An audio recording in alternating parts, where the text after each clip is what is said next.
आणि आता पाहूया टॉप 9 मोठ्या बातम्या।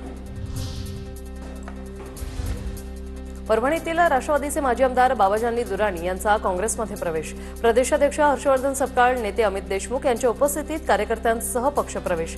पाथरीतून अपक्ष लढवली होती विधानसभा निवडणूक। खालिद का शिवाजी या चित्रपटाच्या दिग्दर्शकांना सेन्सॉर बोर्डाची नोटीस। हिंदुत्ववादी संघटनांच्या आक्षेपानंतर उद्याचं प्रदर्शन थांबवलं। कान्स फिल्म फेस्टिवलमध्ये जाण्यापासून या चित्रपटाला अडवलं। विद्यार्थ्यांच्या रिक्षाला दंड आकारल्याने शिंदेच्या शिवसेनेचे आमदार संतोष बांगर संतापले। आरटीओ ऑफिसला टाळं ठोकेन बांगरांची परिवहन अधिकाऱ्याला तंबी।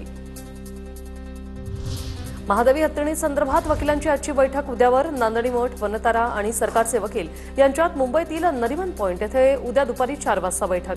पुनर्विचार याचिकेवर चर्चा होणार। नांदणीनंतर सीमा भागातील 3 आणि महाराष्ट्रातील 3 मठांना पेटाकडून नोटीसनंतर शेडबाळ मठाच्या विश्वासांनी घेतली ॲडव्होकेट असीम सरोदे यांची भेट। हत्तीणी संदर्भात पेटाने चुकीच्या तक्रारी केल्याचा आरोप। नांदणीपेक्षाही मोठं जनआंदोलन उभं करण्याचा इशारा।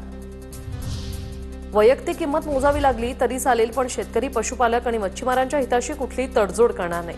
अमेरिकेने 50% टॅरिफ लावल्यानंतर पंतप्रधान मोदींची ठाम भूमिका।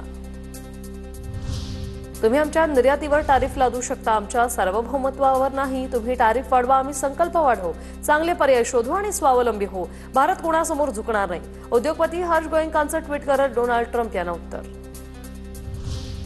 देश नेमकं कोण चालवतंय? ट्रम्प यांच्या इशाऱ्याला आपण उत्तर देऊ शकत नाही। देशाला सक्षम पंतप्रधानांची गरज आहे। देशाची वाताहत होते। उद्धव ठाकरेंचा पंतप्रधान मोदींवर हल्लाबोल।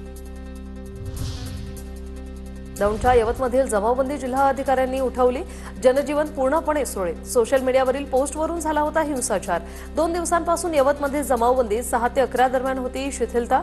आजपासून कोणतीही जमावबंदी नाही।